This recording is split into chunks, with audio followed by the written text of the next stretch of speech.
This is part about a little servant girl and a proud general. Do you know what a general is? No, a teen.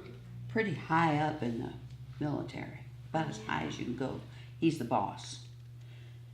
Naaman is a general, was a very important man in a very important army of a very important country. So you see, he was very, very, very important. But Naaman was sick. He had leprosy, which is a nasty thing that stops you from feeling anything. There was no cure for it. It never went away. And in the end, it killed you. Naaman needed help. Now there was a little slave girl who worked for Naaman, and she knew someone who could help him. But there was a problem. Naaman was her enemy.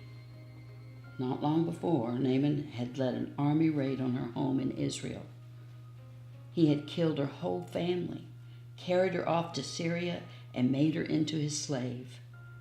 Every night she cried herself to sleep. She had lost everything. Why would she, of all people, want to help Naaman?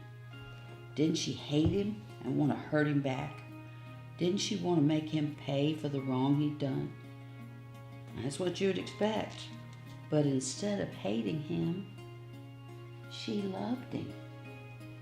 Instead of hurting him back, she forgave him. I want Naaman to get well, she said to her mistress. There's a man in Israel called Elisha who can heal him. I'll go, said Naaman, loading up his wagons and putting on his flashing armor. But I'll go to the palace because that's where someone important like me gets healed. So he hurried off to Israel and went straight to the king. My healing, please, he announced.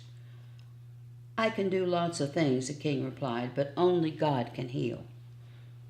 Just then a message came from Elisha. Send Naaman here, it read. So Naaman hurried off to Elisha's house, but Elisha didn't come out and greet him. He just sent a servant instead. Doesn't Elisha know who I am, Naaman thought. Wash in there, he said. Just wash, Naaman laughed, in that slimy, stinky river? He looked around to see if this was some kind of a joke. It wasn't. Any person can wash in a river, he thought. I'm Naaman. I'm important. I should do something important so God will heal me. And he rode off in a rage.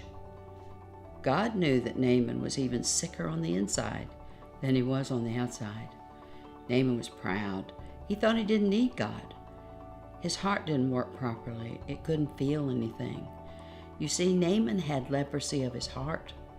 God was not only going to heal Naaman's skin, he was going to heal his pride.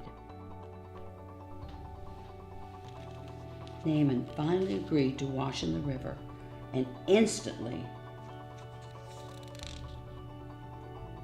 his skin became smooth like a baby.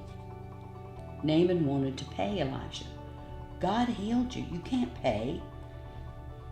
Elisha told him, he said, it's free. And so it was that a very sick man was healed, all because of a little servant girl who forgave him. God knew sin was like leprosy. It stopped his children's hearts from working properly, and in the end it would kill them. Years later, God was going to send them another servant to forgive as she did, to forgive all of God's children and heal the terrible sickness in their hearts. Their hearts were broken, but God can mend broken hearts. And who would that be? Jesus.